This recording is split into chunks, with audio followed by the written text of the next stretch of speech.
Welcome to Great Debate. I'm your moderator, Sandra Burke. This year is shaping up to be one of the most politically charged in history. This year, 3 candidates will be on the ballot for senator. Democrat Congresswoman Ann Cranston, Republican Governor Blake Jakewood, and Green Party candidate Aquarius Mustafa Ahmed Fletcher. The debate will start with a question and answer session ranging on a number of topics concerning voters. We'll start with Governor Jakewood, then go to Ms. Cranston, and then Ms. Fletcher. Would you support or oppose the confirmation of a Supreme Court nominee based on his or her stance on the death penalty?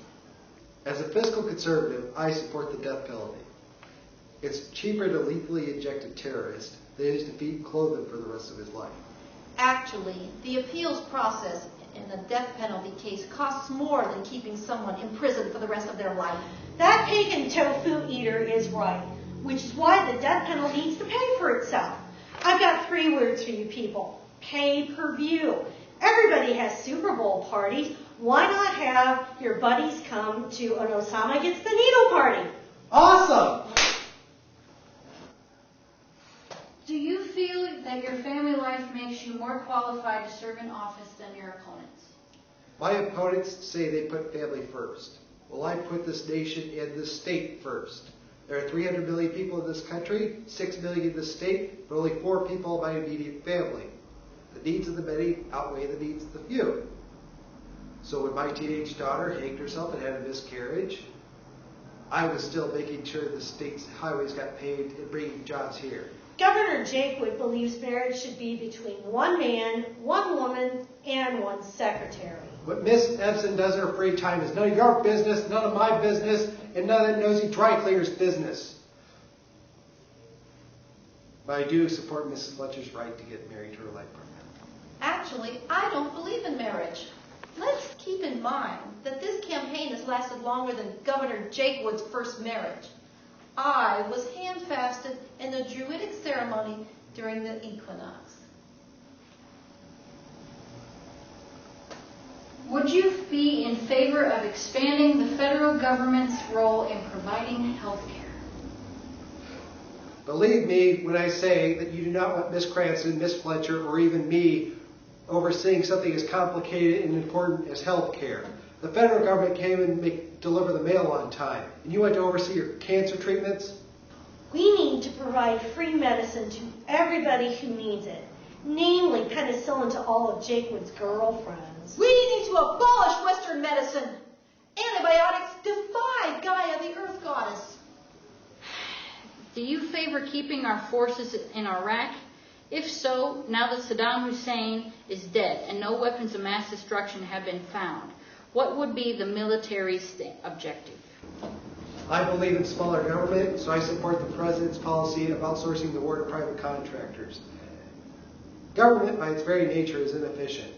In fact, the only enemies our government was ever able to defeat in war were other governments. We could beat Nazi Germany. We could beat Imperial Japan. But we couldn't beat a bunch of guys in black pajamas. So we need to turn to the private sector for this current conflict. The best part is, no more of our soldiers will die. That will give those hippie protesters one less thing to about. But wouldn't that mean those contractors would suffer casualties instead? Yeah, but no shit about security contractors. They're like the red shirt guys on Star Trek. They're more like tents with assault rifles, which is why this has been going on for so long. They know that when the war ends, they'll be downsized. I can't help but notice that the invasion went a lot smoother than the occupation. I propose that we reinvade every 6 months.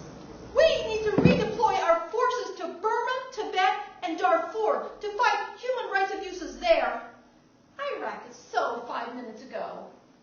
Many consider the 13 million undocumented workers in the U.S. to be a threat to the rule of law in this country. Would you be in favor of reforming immigration policy to make compliance with the law easier? And would you be in favor of stricter enforcement of existing laws? When people sneak in over the border and break immigration laws, they're just trying to fit in. This is America. Everyone breaks the law. Let's think outside the box for one moment. These guys are really good sneaking into places. Let's put them to good use. You want to put them in the military? No, because then we have to pay them. But the next time we have a dispute with the Chinese, they'll wake up one morning to find out all their sneaker factory jobs have been taken over by Mexicans. Listen, I'm concerned about protecting the jobs of the hardworking Americans in this country. Oh, who am I kidding? You're all a bunch of lazy who don't even bother to vote. In fact, the only people who are watching this are drunk frat boys who take a shot every time someone says the word economy. Economy, economy, economy, economy. Stop that!